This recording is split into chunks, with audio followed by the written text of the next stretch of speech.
La ética civil. La llamada ética civil tiene tres características principales. Es una ética de mínimos, es plenamente racional y se establece por consenso. Sin embargo, la ética no se mide por el número de preceptos y los sistemas éticos no pueden ser clasificados por un criterio de cantidad. Más aún, es un punto de partida falso considerarla como un pensamiento racional uniforme frente a la pluralidad de creencias religiosas y si es el consenso, es solo el resultado de una votación. Puede ser puede fácilmente convertirse en una dictadura de la mayoría. Por lo tanto, la ética civil tendría que buscarse en el sentido amplio de la justicia. Rasgos de la moral civil. Toda serie de factores concurrentes en la sociedad occidental, debido sobre la inmigración, pérdida generalizada de valores morales, auge de un individualismo escéptico, búsqueda por parte del socialismo de ideario propio tras la caída del muro de Berlín, etcétera, etcétera, ha vuelto a hacer resurgir en la sociedad la cuestión de la llamada moral civil. En España, esta es una cuestión de trasfondo del actual debate en torno del actual debate en torno a de educación para la ciudadanía. Esta no debe ser entendida como la que se denominaba educación cívica, sino que responde al deseo de establecer una auténtica moral del ciudadano, que puede definirse como la moral de los ciudadanos de una sociedad pluralista que ha de encarnar en ella que sea posible una convivencia pacífica dentro del respeto y la tolerancia por todas las concepciones del mundo. Su fin, por tanto, es claro y razonable, estableciendo un marco común entre normas morales fundamentales, compartidas que permiten la convivencia pacífica entre las personas muy distintas creencias y o ideologías. Además, puede pensarse que la idea está ratificada, por tanto, por los estados al suscribir la Declaración Universal de los Derechos Humanos de 1940, como por las principales religiones en su Declaración de una Ética Mundial en 1993. Los rasgos de esta moral civil no son difíciles de entender.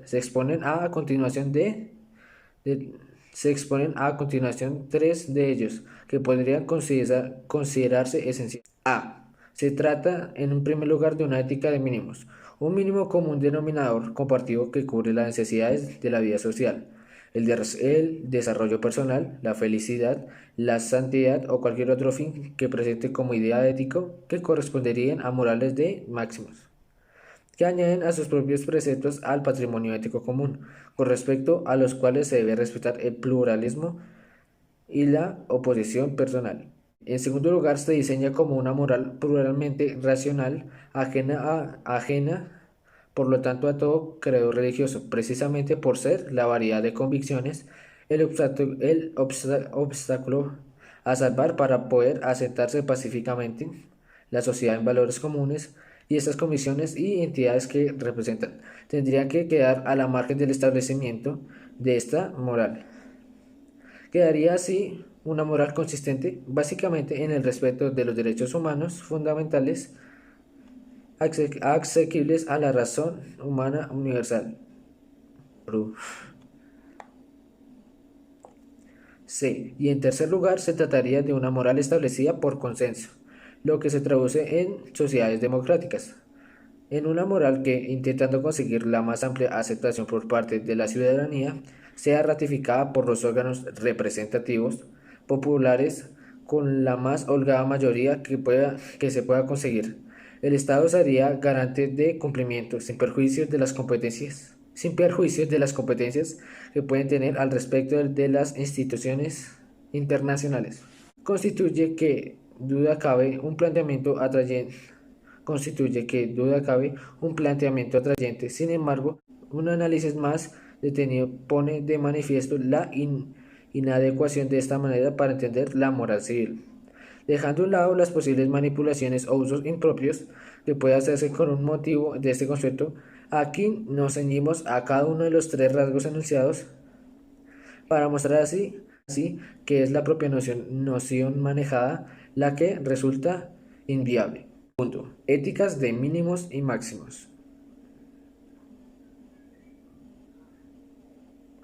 Es posible que todo sistema ético acortar un sector de la conducta humana, dando así lugar a terrenos más acotados, de forma que se traduce en denominaciones propias: ética profesional, ética social, ética familiar, etcétera, comparadas con la ética general, constituyen partes de la misma. Por lo tanto, lo que piden al hombre será siempre menos que lo que pide globalmente la ética. La parte siempre será menor que todo. Sin embargo, aplicar a este esquema los términos mínimo máximo resulta cuanto menos equívoco, y el propio uso común lo rechaza. A nadie se le ocurre afirmar que, por ejemplo, la deontología jurídica es una ética de mínimo comparada con la ética general, que es lo que sería de máximos. Lo que se dice, y con razón, es que la ética especializada, eso es así porque las nociones de mínimo y máximo se refieren aplicadas a la ética, a la excelencia humana lograda al seguirlas, no aquel ámbito de aplicación que sea más o menos extenso. Volviendo al ejemplo anterior, la deontología jurídica puede proponer a su aplicación de conductas verdaderamente heroicas, que muestran una calidad humana superior en el ejercicio del derecho, y esto se asocia, si hubiera que elegir, con un máximo de moralidad, no con un mínimo. Dicho de otra manera, la gradación en ética es lo que es gradación en ética, que es lo designado aquí con los adjetivos mínimo y máximo, no es una gradación cuantitativa, sino cualitativa. No se alcanza el máximo ético por cumplir más preceptos, sino por tratarse de preceptos más importantes y cumplirlos. ¿En qué consiste la moral? Se concluye enseguida que no puede reducirse ni expresarse un código binario. Este respondería a una obligación mecánica que se resolvería de una dualidad igualmente mecánica, de hecho no hecho. Si así fuera, la exigencia de una ética mediría solamente el número de preceptos y convertiría a nuestras sociedades modernas en un paradigma de la excelencia ética universal, pues ninguna otra época han proferido tanto los reglamentos de todo tipo, cuando la realidad muestra serias carencias éticas en un mundo sumergidas en ambientes muy reglamentarios. Seguir este planteamiento llevaría a absurdos reñidos con el sentido común más elemental. Así tendría más categoría ética quien condujera un vehículo con respecto a quien no lo hace. Pues, seguir las reglas de circulación aumentaría considerablemente el número de preceptos. O habría que admitir una partida de gángsters que tendría mayor nivel ético en un delincuente en solitario, pues entre ellos se sigue un cierto código de conducta muy severo en algunos. Conviene insistir en la diferencia que hay entre asumir una parte de una ética y crear una ética que después pueda ser considerada como parte de otra.